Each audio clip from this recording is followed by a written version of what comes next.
Hai sahabat pembelajar dimanapun Anda berada, semangat pagi, jumpa lagi dengan saya Puji Wibowo dari Politeknik Keuangan Negara STAN.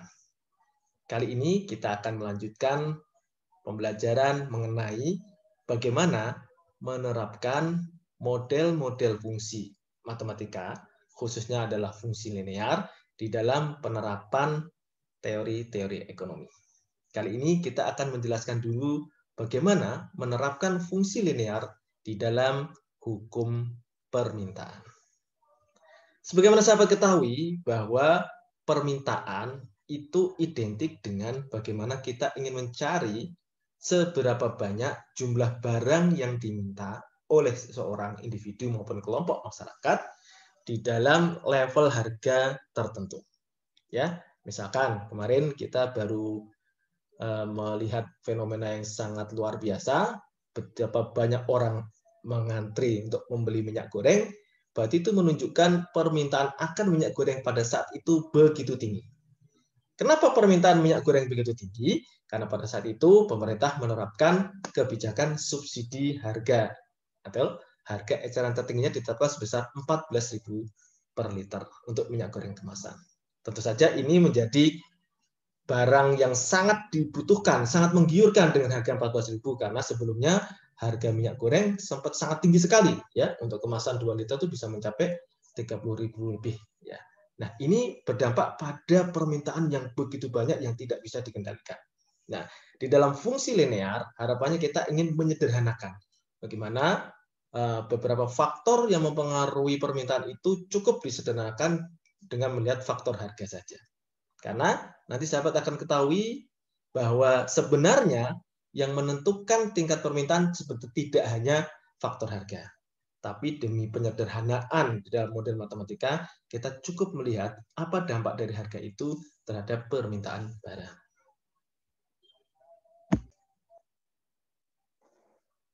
Nah, sahabat pembelajar, yuk kita ingat kembali apa sih hal-hal yang mempengaruhi permintaan ya.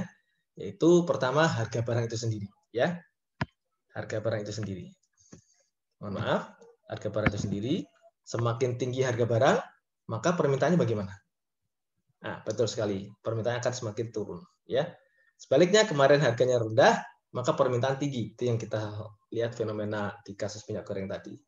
Kemudian pendapatan individu tersebut, ya, makin tinggi pendapatan seseorang, tentu permintaan dia akan semakin banyak akan barang tertentu. Kemudian ekspektasi, ya, dari seseorang, apakah dia ekspektasi dia akan mendapatkan kemanfaatan akan barang tersebut.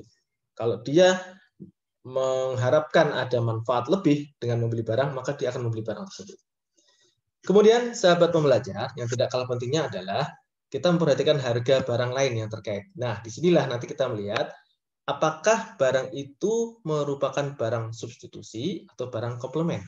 Ya, kenapa ini berbeda? Karena barang substitusi itu biasanya akan menjadi barang semacam barang pesaing bagi barang yang kita cari. Ya, dalam satu contoh, kita punya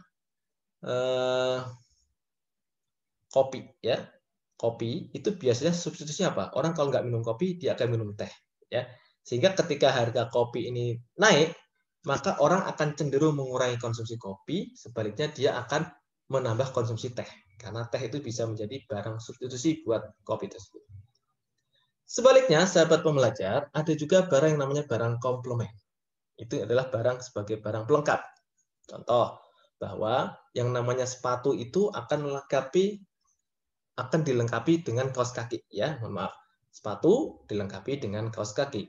Sehingga ketika harga sepatu tinggi, otomatis permintaan akan sepatu juga akan berkurang.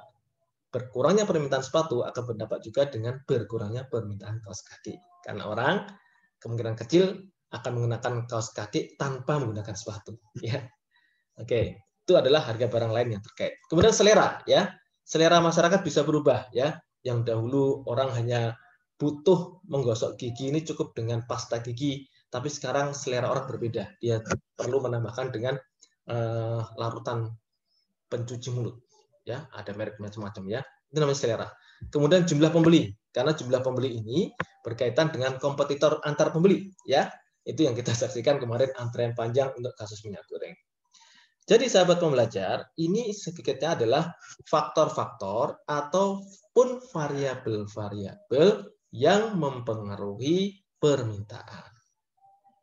Namun demikian, sahabat pembelajar, bahwa kita sadar sepenuhnya tingkat barang yang diminta orang itu memang dipengaruhi oleh berbagai macam ini.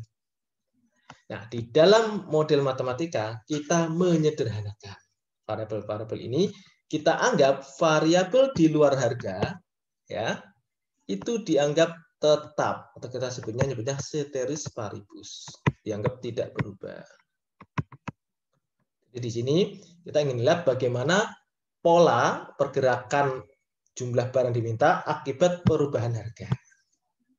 Ini ya, sahabat pembelajar ya. Jadi inilah gunanya menyederhanakan fungsi permintaan.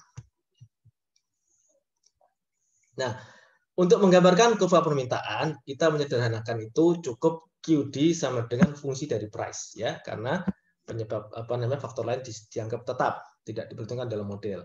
Sehingga sesuai dengan hukum persamaan garis lurus yang sederhana tadi, maka kita bisa tuliskan di sini bahwa karena Q dan P hubungannya negatif, ya, hubungannya negatif dalam artian ketika P-nya tinggi maka Q-nya rendah, ketika harga mahal permintaan rendah, ketika harga murah permintaan tinggi, berarti hubungannya berkebalikan. Maka kita bisa menuliskan bahwa QD sama dengan A min BP. Ya, B ini menunjukkan gradien atau tingkat kemiringan, tanda negatif menunjukkan dia downward sloping. Ya, namanya downward sloping seperti ini. Gitu ya.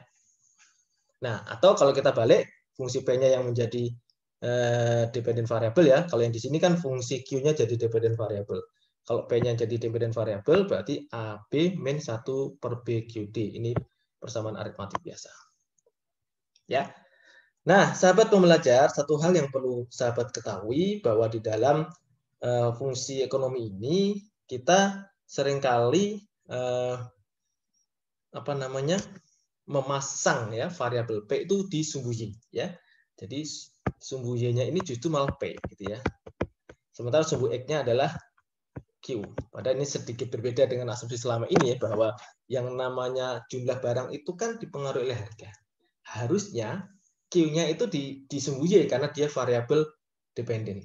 Tapi untuk kemudahan di sini dan kesepakatan antara para akademisi ya, bahwa fungsi P sini berada di sumbu Y, sumbu vertikal. Sementara fungsi Q akan berada di sumbu X atau sumbu horizontal. Nah, ini ya sahabat pembelajar, gambar sederhana dari kurva permintaan yang saya yakin sahabat pembelajar masih ingat ketika mempelajari pengantar ilmu ekonomi. Ya, di sini tingkat kemiringannya ya, tingkat kemiringannya itu adalah min seperti istilahnya, karena dia negatif otomatis dia downward sloping gitu ya. Sementara intercept yang di sumbu P itu adalah A per B, kemudian yang di sumbu A, yang di sumbu Q adalah A.